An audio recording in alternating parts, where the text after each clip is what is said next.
Hello guys, welcome back to my channel. কেমন আছো তোমরা সবাই? আশা করছি ভীষণ ভালো আছো। ভগবানের কাছে প্রার্থনা করি তোমরা সবসময় খুব ভালো থেকো। তো চলে এসেছি আজকে আরও একটা নতুন ব্লগ নিয়ে। আর আজকের ব্লগটা আমি শুরু করছিলাম অক্ষয় তৃতীয়ার দিনের একটা ব্লগ। তো হঠাৎ করেই স্টার্ট করেছিলাম, ভেবেছিলাম একটু আগে থেকে সুন্দর করে গুছিয়ে ভালো করে ব্লগটাকে স্টার্ট করব। আগের দিন থেকে দিদিরা আসলো আর করলো, সব কিছু নিয়ে একটা সুন্দর একটা ব্লগ স্টার্ট করবো ভেবেছিলাম। কিন্তু আমরা যা ভাবি সেটা কি হয়? হয় না। ভগবান যেটা লিখে রাখে আমাদের সেটাই কিন্তু হয়, আমরা যতই যাই করি না কেন। তো তোমরা হয়তো নিশ্চয়ই ভাবছো যে হঠাৎ করে আমি এই কথাটা কেন বলছি বা কেন বললাম। আসলে কি বলো তো, অক্ষয় তৃতীয়ার আগের দিনকে হঠাৎ করে আমি সুস্থ মানুষ অসুস্থ হয়ে যায়। মানে এমন অসুস্থ আমি কোনোদিনও হইনি। হঠাৎ করে আগের দিনে দুপুরবেলা খেতে বসে সব দিব্যি গল্প করছি মায়ের সাথে, যেমন গল্প করি সব কিছু নর্মাল, একদম সকাল থেকে নর্মালি চলছিল।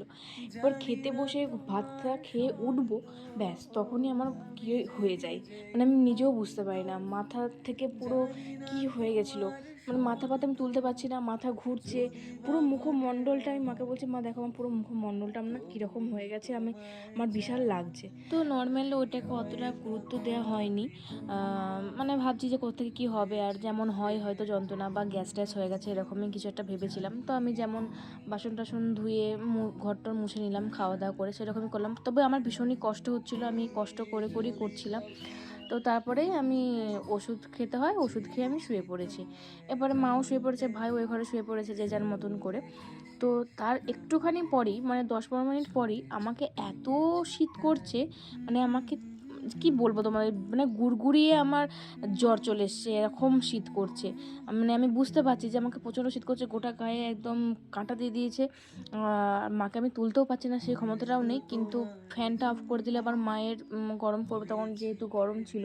তো সেই জন্য তখন কতটা গরম ছিল তোমরা নিশ্চয়ই জানো সেই সময়। তাও সত্ত্বেও আমাকে এত পরিমাণে শীত করছিল যে আমি চুপচাপ কাঁথা বালিশ নিয়ে, আর আমি গরম পাড়াতেও কাঁথা নিই, তো ওই কাঁথাটা নিয়ে আমি আমার নতুন রুমে চলে আসি।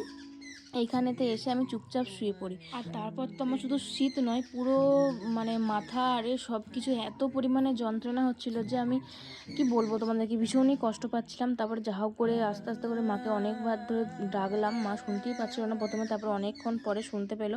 তারপর মাকে বললাম আমাকে একটা প্যারাসিটামল দিয়ে যাও, নাহলে আমি মরেই যাবো হয়তো, আমার এত শীত করছে, এত যন্ত্রণা হচ্ছে যে কিছু বলার নেই।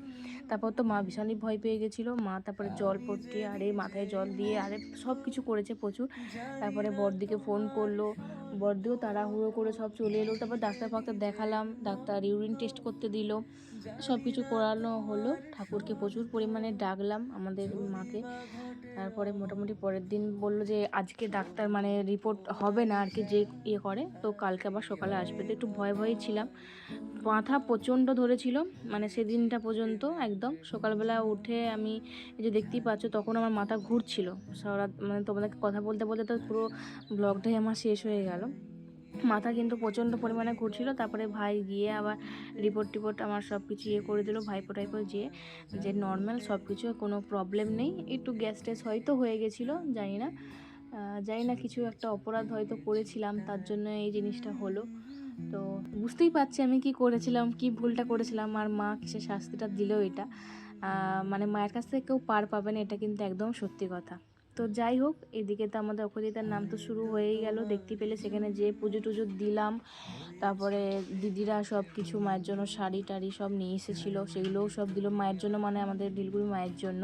তারপরে কাকিমায়ের যাদের হরিনাম হচ্ছে তা তা কাকিমায়ের জন্য, সবার জন্য নিয়ে এসেছিলো। তো সব কিছু দিলাম, প্রণাম টনাম করলাম, পুজো টুজো দিয়ে এসে একটুখানি বসেছিলাম।